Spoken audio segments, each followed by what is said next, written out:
Hello students, welcome to my YouTube channel SP Commerce Academy. Students, आज हम आपको बताएंगे ऑडिट नोटबुक के बारे में कि ऑडिट नोटबुक क्या होता है। इसको हम बोलते हैं हिंदी में अंकेक्षण पुस्तिका। तो हम जानेंगे कि अंकेक्षण पुस्तिका की मीनिंग के संबंध में, इसके अर्थ के बारे में। साथ ही साथ आपके एग्जाम में जो सबसे महत्वपूर्ण क्वेश्चन ये पूछा जाता है कि अंकेक्षण पुस्तिका की मूलभूत बिंदु क्या है या मेन कंटेंट क्या है। तो main content of audit notebook के बारे में जानेंगे कि अंकेक्षण पुस्तिका से संबंधित क्या क्या महत्वपूर्ण पॉइंट हैं। साथ ही साथ बात करेंगे उसके एडवांटेज के संबंध में कि अगर हम अंकेक्षण पुस्तिका बनाते हैं तो उसका लाभ क्या होगा। साथ ही साथ उसके डिसएडवांटेज के संबंध में उससे क्या हानियां होती हैं। तो आज इस पूरे टॉपिक को हम कवर करेंगे जो कि एग्जाम के दृष्टिकोण से बेहद महत्वपूर्ण टॉपिक है।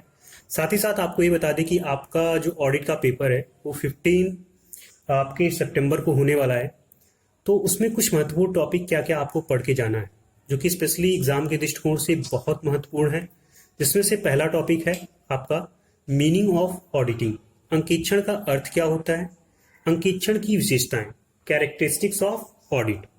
इसके बाद अगर हम बात करें तो आपके सेकेंड चैप्टर से जो क्वेश्चन बनता है वो होता है ऑब्जेक्टिव ऑफ ऑडिटिंग। अंकेक्षण का उद्देश्य क्या है। अंकेक्षण के उद्देश्य के बाद जो चीजें पढ़नी है आपको, अंकेक्षण के एडवांटेज के बारे में, अंकेक्षण के लाभ के संबंध में। लाभ के साथ साथ अगर हम बात करें तो आपको एक स्टेटमेंट दे दिया जाता है जिसको एक्सप्लेन करना होता है। आपका जहां पे बताया जाता है accounting is necessary while auditing is luxury. इसका वीडियो हमने अपलोड किया है और ये जो भी महत्वपूर्ण टॉपिक है उसका वीडियो हम अपलोड कर रहे हैं कंटिन्यू और आपके लिए करते रहेंगे जब तक एग्जाम आता है, जब तक एग्जाम आपका अच्छे ढंग से कंप्लीट नहीं हो जाता। तो देखिए, अगर हम बात करें आगे की कुछ टॉपिक्स के बारे में तो आगे आपको टाइप्स ऑफ ऑडिट के बारे में अच्छे से पढ़ना होता है। और टाइप्स ऑफ ऑडिट में हमने आपको सारे पॉइंट डिस्कस किए थे, उसको आपको डीप में जाके पढ़ना है। जैसे हमने शार्ट में बता दिया था चूंकि समय बहुत ज्यादा नहीं था। तो जैसे पीरियडिकल ऑडिट होगा जिसे हम फाइनल ऑडिट कहते हैं, अंतिम अंकेक्षण, उसके बारे में आपको पढ़ना है, उसके एडवांटेज डिसएडवांटेज। उसके साथ ही साथ आपको पढ़ना है कंटिन्यूअस ऑडिट के बारे में जो कि बेहद महत्वपूर्ण है। सतत अंकेक्षण क्या होता है, किसे कहते हैं, इसके लाभ और हानि के संबंध में। इसके बाद अगर हम बात करें तो आगे जो टॉपिक आपको पढ़ना है वो पढ़ना है मैनेजमेंट ऑडिट, प्रबंध अंकेक्षण, सोशल ऑडिट, सामाजिक अंकेक्षण के बारे में। साथ ही साथ आपको पढ़ना है सोशल ऑडिट के बाद कॉस्ट ऑडिट के संबंध में, लागत अंकेक्षण, टैक्स ऑडिट, कर अंकेक्षण। तो ये कुछ अंकेक्षण के टाइप्स हैं जो एग्जाम के दृष्टिकोण से बेहद महत्वपूर्ण है। कभी कभी आपके एग्जाम में पूछ लेता है कि न्यू ट्रेंड्स ऑफ ऑडिट बताइए। तो न्यू ट्रेंड्स ऑफ ऑडिट की अगर हम बात करें तो जो हम आपको टैक्स ऑडिट, मैनेजमेंट ऑडिट, आपको सोशल ऑडिट के बारे में, कॉस्ट ऑडिट के बारे में बता रहे हैं, तो सारे audit new trends of audit के ही अंतर्गत आते हैं। तो आपसे अगर न्यू ट्रेंड्स ऑफ ऑडिट के बारे में पूछा जाए तो आपको इसी को बेसिकली एक्सप्लेन करना है। आगे देखिए, जो महत्वपूर्ण टॉपिक है वो ऑडिट प्रोसीजर को लेकर के है। तो उसमें आपका ऑडिट प्रोग्राम, जिसके बारे में हमने इससे पहले जो वीडियो आपका अपलोड है ऑडिट का, वो ऑडिट प्रोग्राम का ही वीडियो है। अभी प्रयासरत हैं क्योंकि बोर्ड का उपलब्धता इस समय हमारे पास नहीं है, क्योंकि बोर्ड लाइव क्लासेस के लिए चला गया है। तो ऐसी दशा में हम रिटन वे में आपका रूम पे ही बैठ के आराम से आपके लिए वीडियो तैयार कर रहे हैं ताकि आप अच्छे ढंग से एग्जाम दे सकें। तो आज हमारा टॉपिक होगा ऑडिट नोटबुक का। आगे जो वीडियो लेक्चर हम बनाने जा रहे हैं और जो बनाएंगे हम आपके लिए, वो होगा आपका इंटरनल कंट्रोल, ठीक है, आंतरिक आपके नियंत्रण के बारे में, इंटरनल चेक, आंतरिक निरीक्षण के बारे में, साथ ही साथ इंटरनल ऑडिट। ये तीन टॉपिक भी बहुत महत्वपूर्ण है। और खासकर ऑडिट जब आप पढ़ रहे हैं तो डिफरेंसेस भी बहुत पूछे जाते हैं। जैसे आपसे कास्ट ऑडिट, फाइनेंशियल ऑडिट में डिफरेंस पूछ लेगा, मैनेजमेंट ऑडिट, सोशल ऑडिट में डिफरेंस पूछ लेगा। तो डिफरेंस भी आप प्रिपेयर्ड रखिएगा। और जैसे ऑडिट प्रोसीजर के बाद अगर हम आगे कुछ टॉपिक्स के बारे में बात करें तो जैसे टॉपिक आगे के बारे में बात करेंगे तो आपका होता है कंपनी ऑडिट को लेकर के। कंपनी ऑडिट क्या होता है, कंपनी ऑडिटर कंपनी ऑडिटर कौन होता है, इसकी राइट क्या होती है, इसकी रिस्पॉन्सिबिलिटीज क्या होती। तो कंपनी ऑडिट से भी कुछ क्वेश्चंस आपसे पूछे जाते हैं। साथ ही साथ अगर हम ऑडिट से संबंधित और कुछ महत्वपूर्ण प्रश्नों के संबंध में बात करें तो आगे जो भी महत्वपूर्ण प्रश्न हमें लगते हैं कि आपको उस पे वीडियो अपलोड करना चाहिए हमें, या वो क्वेश्चन एग्जाम में पूछे जा सकते हैं, उसके बारे में हम आपको वीडियो लेक्चर अपलोड करके सारी बातें बताते रहेंगे। ठीक है, अभी जो चीजें हमने बताया, कम से कम इतनी चीजें ऑडिट में आप बिल्कुल प्रिपेयर्ड रखिएगा। एग्जाम के दृष्टिकोण से ये टॉपिक बहुत महत्वपूर्ण है, यहां से 100% चांसेस है क्वेश्चन आने की। तो चलिए स्टार्ट करते हैं और जानते हैं कि ऑडिट नोटबुक क्या होता है या किसे कहते हैं। देखिए, हर एक व्यक्ति की अपनी स्मरण शक्ति होती है। कहने का मतलब हमारा जो दिमाग है वो कंप्यूटर तो है नहीं, तो हम बहुत ज्यादा चीजें रट नहीं सकते, कुछ ही स्पेशल चीजों को रट सकते हैं। अब देखिए, कुछ स्पेशल चीजें ही रट सकते हैं। ऐसी दशा में एक ऑडिटर, जिसको एक इतनी बड़ी कंपनी की ऑडिट करनी होती है, ऐसी दशा में वो सारी चीजें रट्टा नहीं मार सकता, तो उसके लिए अपने पास एक डायरी रखता है, अपने लिए पास एक नोटबुक रखता है, जिस नोटबुक में अपने ऑडिट वर्क के दौरान, अपने अंकेक्षण के कार्य के दौरान जो भी घटनाएं घटित होती हैं, जो भी बातें उसको समझ में आती हैं कि इसको हमें नोट करना चाहिए, वो चीजों को क्या करता है, उस डायरी में नोट करता चला जाता है। और उसी डायरी को या उसी पुस्तक को हम क्या कहते हैं, अंकेक्षण पुस्तिका कहते हैं। क्लियर है? तो अंकेक्षण पुस्तिका के बारे में अगर हम एक लाइन में बोले तो अंकेक्षण पुस्तिका से आशय एक ऐसी पुस्तिका से है जिसमें अंकेक्षण जांच के कार्य करने के दौरान जो भी समस्याएं या जो भी महत्वपूर्ण बातें एक अंकेक्षक को समझ में आती हैं, उसको क्या करता है, नोट करता है। ठीक है, अगर एक लाइन में आपको मीनिंग लिखनी हो तो आप लिख सकते हैं कि अंकेक्षण पुस्तिका से तात्पर्य एक ऐसी पुस्तिका से है जिसे अंकेक्षक जांच कार्य करते समय सदा अपने पास रखता है और जिसमें वह अंकेक्षण की दृष्टि से प्रत्येक महत्वपूर्ण बातों को लिखता जाता है। ठीक है, इसके साथ साथ अगर हम इंग्लिश में बात करें इसकी मीनिंग की, तो आप लिख सकते हैं an audit notebook, an audit notebook which is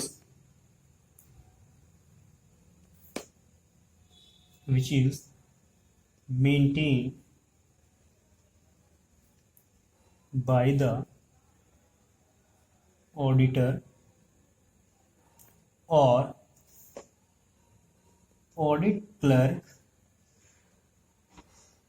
auditor or audit clerk to record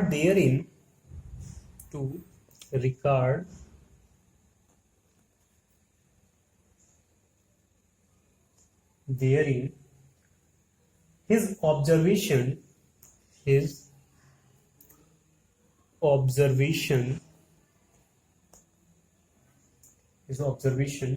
during the course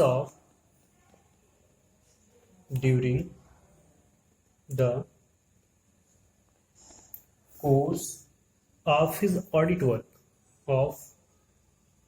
his audit work, तो देखिए ये मीनिंग है आपकी। इस मीनिंग को ध्यानपूर्वक समझने का प्रयास करिएगा। ऑडिट नोटबुक के बारे में अगर हम बात करें, देखिए audit notebook and audit notebook which is maintain by auditor. Audit notebook क्या होता है, मेंटेन किया जाता है किसके द्वारा, ऑडिटर के द्वारा, और ऑडिट क्लर्क या तो ऑडिट क्लर्क के द्वारा। इसमें होता क्या, टू रिकॉर्ड, इसमें रिकॉर्ड किया जाता है देयर इन, इसके अंदर हिज ऑब्जर्वेशन, एक ऑडिटर अपने ऑब्जर्वेशन का मतलब होता है कि जो चीजें उसको समझ में आती हैं ऑडिट वर्क के दौरान, कि कहीं पे कुछ गड़बड़ी है तो उसको लगता है कि इस पे अभी बात नहीं करनी चाहिए, इसको भी नोट डाउन कर लेना चाहिए। ठीक है, इसको बाद में बात इस पे होगी। तो उसका जो भी ऑब्जर्वेशन उसको समझ में आता है, जो भी एलिमेंट पर लगता है कि उसको नोट डाउन करना चाहिए, उस पर्टिकुलर एलिमेंट को क्या करता है, अपनी उसी डायरी में या अपनी उसी पुस्तिका में नोट करता है। कब, during the course of his audit work, during के दौरान, the course of his audit work, जब वो अपने अंकेक्षण के कार्य को क्या करता है, जब वो अंकेक्षण के कार्य को करता है, उस दौरान जो भी एलिमेंट उसको समझ में आता है, जो भी एलिमेंट उसको लगता है कि इसको हमें डायरी में नोट करना चाहिए, उसको क्या करता है, नोट करता है। वो जिस डायरी में उस पर्टिकुलर एलिमेंट्स को नोट करता है, उसी को हम क्या बोलते हैं, ऑडिट नोटबुक बोलते हैं। क्लियर है? अब देखिए इसमें मेन कंटेंट क्या क्या नोट किए जाते हैं। देखिए इससे आपका कॉन्सेप्ट बिल्कुल क्लियर हो जाएगा कि कौन कौन से कंटेंट इसमें नोट होते हैं। ठीक है, हम कुछ आपकी जो भी हो सकता है 9, 10, 11, 12, ठीक है 12 हम आपको बता दे रहे हैं, बाकी आप बुक से पढ़ लीजिएगा। बुक में सारी चीज़ें दी हुई हैं, बस आपके रिवीजन के लिए बता रहे हैं, जैसे कुछ बच्चों के पास बुक नहीं होती है। तो पहला तो name of the business, business का नाम क्या है। ठीक है, नेम ऑफ द बिजनेस, पहला चीज क्या नोट होगा, व्यवसाय का नाम। दूसरा, संस्था की संरचना, ऑर्गेनाइजेशनल स्ट्रक्चर।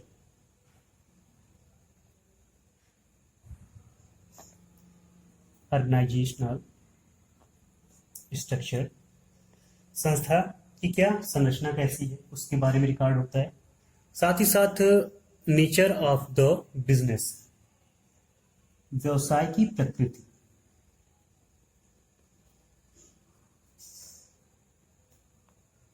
आपका बिजनेस किस नेचर का, माइनिंग नेचर का है, आपके कहीं ना कहीं बात करें अगर पेट्रोलिंग का है, या फिर बात करें आपके खाद्य सामग्री से रिलेटेड बिजनेस है, ट्रेवलिंग का बिजनेस है।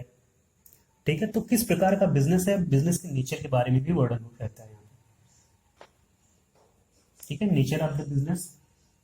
साथ ही साथ अगर हम बात करें तो इसमें जैसे कभी कभी क्या होता है कि हमने जैसे बताया ऑडिट के बारे में कि ऑडिट का जो कार्य स्टार्ट करता है वो बाउचिंग में आता है, बिल एंड बाउचर्स। कभी कभी कुछ बाउचर्स खो जाते हैं, तो जो खो गए हैं बाउचर्स उनके बारे में भी यहाँ पे क्या किया जाता है, नोट किया जाता है कि कौन कौन से बाउचर मिसिंग। तो मिसिंग बाउचर्स के बारे में भी यहाँ पे होता है।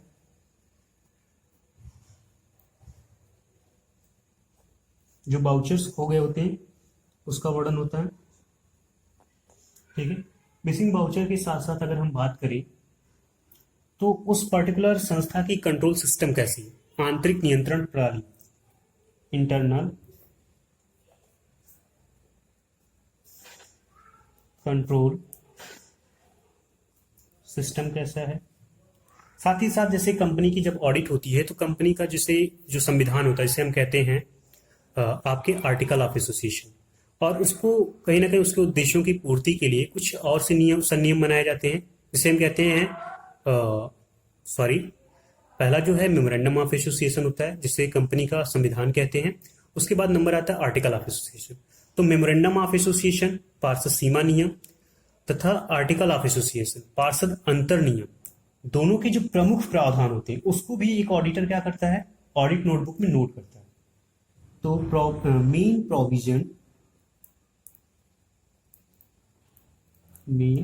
Provision of MOA and AOA, कहने का मतलब क्या है, पार्षद सीमा नियम और पार्षद अंतर नियम के मुख्य प्रावधान। कंपनी की पार्षद सीमा नियम और पार्षद अंतर नियम के मुख्य प्रावधान भी क्या होते हैं, आपके अंकेक्षण पुस्तिका में क्या होते हैं, नोट डाउन किए जाते हैं। ठीक है, इसके बाद अगर हम बात करें कुछ मिस्टेक अगर की गई है, कुछ गलतियां हुई हैं, एरर की बात करें, फ्रॉड कुछ हुआ है, कहाँ पे हुआ है उसके बारे में वर्णन रहता है यहाँ पे। ठीक है, और साथ ही साथ जो सजेशन क्लाइंट को देना है कि इस पर्टिकुलर पॉइंट पे सजेशन हमें देना चाहिए, तो सजेशन भी वो क्या करता है इस पर्टिकुलर, चूंकि कौन सा सजेशन देना है, दिन भर आपका सीए बिजी रहता है और ऐसी दशा में वो कभी कभी बातें भूल जाता है, सजेस्ट करना भूल जाता है, तो इसलिए सजेशन भी वो क्या करता है, अपनी अंकेक्षण पुस्तिका में नोट डाउन कर लेता है। जैसे कुछ टेक्निकल टर्म होते हैं, कुछ तकनीकी शब्द होते हैं जो उसको नहीं समझ में आता, तो उसको भी वो क्या करता है, नोट डाउन कर लेता है। और इन फ्यूचर किसी भी टेक्निकल पर्सन से जो उसके बारे में जानता उससे क्या करता है, बातचीत करता है, उससे पूछने का प्रयास करता है कि क्या क्या चीजें हैं। कुछ जैसे होता है कि एक सीए नेसेसरी क्लेरिफिकेशन लेता है, तो जो एक्सप्लेनेशन उसको प्राप्त होता है, एक्सप्लेनेशन की बात करें, एक्सप्लेनेशन एंड क्लेरिफिकेशन, व्याख्या और स्पष्टीकरण को भी वो नोट करता है कि कौन क्या बातें बता रहा है। क्लेरिफिकेशन, ठीक है। जैसे कभी कभी कहीं किसी प्लेस पे सस्पेंस हो जाता है, तो सस्पेंस की दशा में क्या होता है कि एक सीए के पास पावर होती है, वो किसी को बुलाकर पूछताछ कर सकता है। तो कहीं ना कहीं व्यक्ति, जिस भी व्यक्ति को बुलाता है, उससे पूरा एक्सप्लेनेशन जो लेता है, उसको जो मेन कंटेंट होते हैं, जो कीवर्ड्स होते हैं, उसको क्या कर लेता है, अंकेक्षण पुस्तिका में नोट डाउन कर लेता है।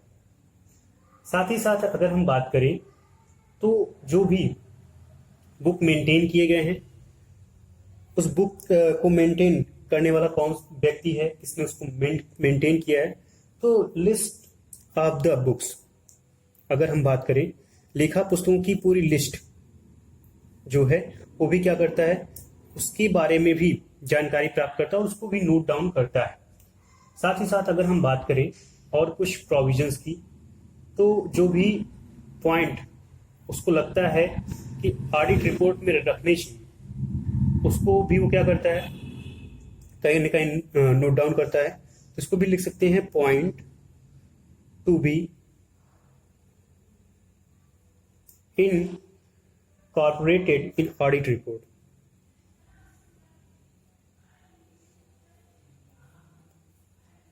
इन AR लिख दे रहे साथ में, ऑडिट रिपोर्ट, ठीक है। साथ ही कुछ अन्य अगर उपयोगी बातें हैं जो एक ऑडिटर को लगता है कि अंकेक्षण पुस्तिका में हमें लिखनी चाहिए, ठीक है, तो उसको भी वो लिखता है। Any other matter that may be useful, that may be useful, okay. तो देखिए ये आपका ऑडिट नोटबुक रहा और कंटेंट ऑफ ऑडिट नोटबुक, ठीक है। अब आते हैं फटाफट एडवांटेज डाल लेते हैं। इसका एडवांटेज क्या होता है, देखिए एडवांटेज, पहला एडवांटेज इसका क्या है, देखिए न्यायालय में आपके लिए साक्ष्य का काम करता है, पहली तो एडवांटेज ये है। और उससे बड़ा एडवांटेज तो ये है कि अंकेक्षण के कार्य में यह सहायता प्रदान करता है, हेल्पफुल इन ऑडिट वर्क, ठीक है, हेल्पफुल इन ऑडिट वर्क। दूसरी की बात करें अगर, दूसरा जो इसका एडवांटेज होता है, अंकेक्षण की कार्य कुशलता की जानकारी, या फिर हम कह सकते हैं कि सहायकों की कार्य कुशलता की जानकारी, knowledge about the efficiency of, knowledge about the efficiency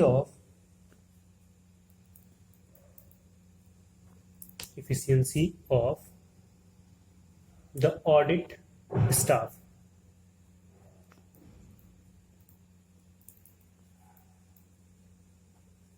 ठीक है। देखिए ऑडिट स्टाफ की जो इफिशियंसी है उस पर भी वो ध्यान देता है कि जैसे हमने बताया कि कुछ हाफ सीए होते हैं जो आपके आईपीसीसी क्लियर कर देते हैं, तो उनको हाफ सीए मान लिया जाता है, जो फाइनल राउंड में सीए के पहुंच जाते हैं। सीए 3 स्टेप में होता है, हमने बताया था आपको, पहले भी समझाया है। तो knowledge about the efficiency of audit staff की बात करें तो जो उसके साथ स्टाफ काम कर रहा है, वो तेजी से काम कर रहा है, स्लो काम कर रहा है, कौन अच्छा काम कर रहा है, कौन खराब काम कर रहा है, उसको भी क्या करता है, वो नोट डाउन करता है, जिससे कहीं ना कहीं उसको जानकारी होती है।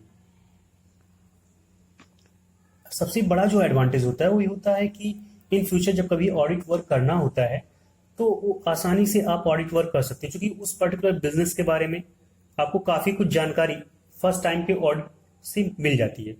तो हम कह सकते हैं helpful for the future audit, helpful for the future audit, भावी अंकेक्षण में सहायक,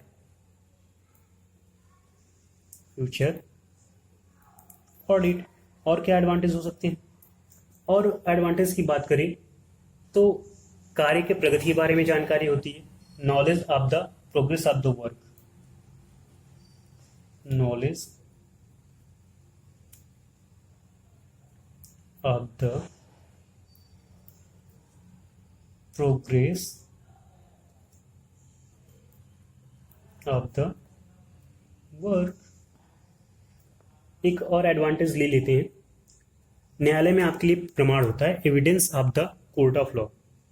कोई मैटर अगर आपका कभी भी बचता है जिस कारण से कभी विवाद उत्पन्न होता है और मामला क्या होता है, न्यायालय तक जाता है, तो आपके पास एक एविडेंस होता है कि सर देखिए हमने ये चीज़ें नोट डाउन पहले से कर रखी हैं और इसी के आधार पे हमने ऑडिट की है।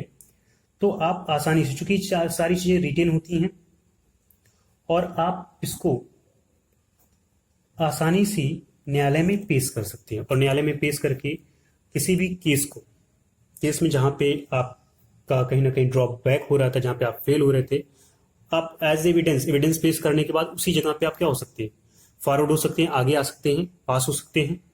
तो देखिए एविडेंस का भी काम करता है न्यायालय में, क्या, आपकी ऑडिट नोटबुक। तो ये रहा आपका एडवांटेज। डिसएडवांटेज पे बात कर लेते हैं फटाफट। डिसएडवांटेज की बात करें तो देखिए सहायकों पर निर्भरता, dependency on staff,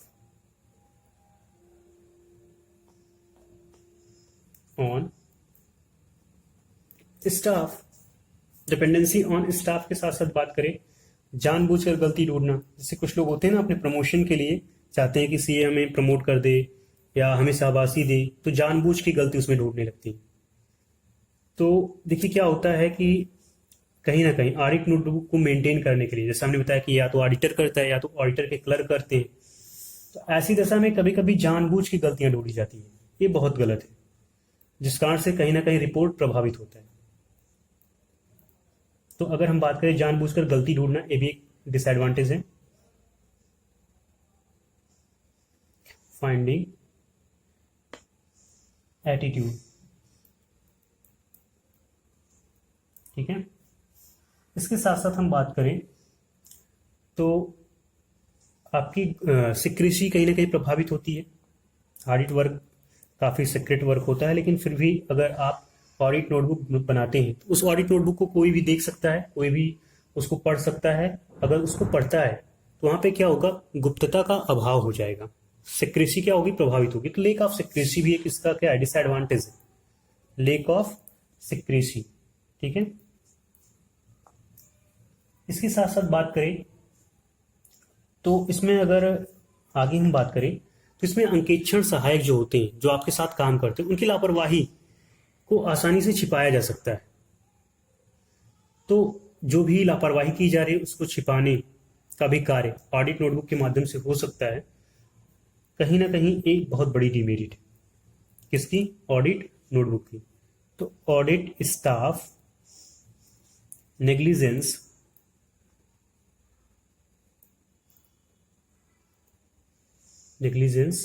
may be concealed,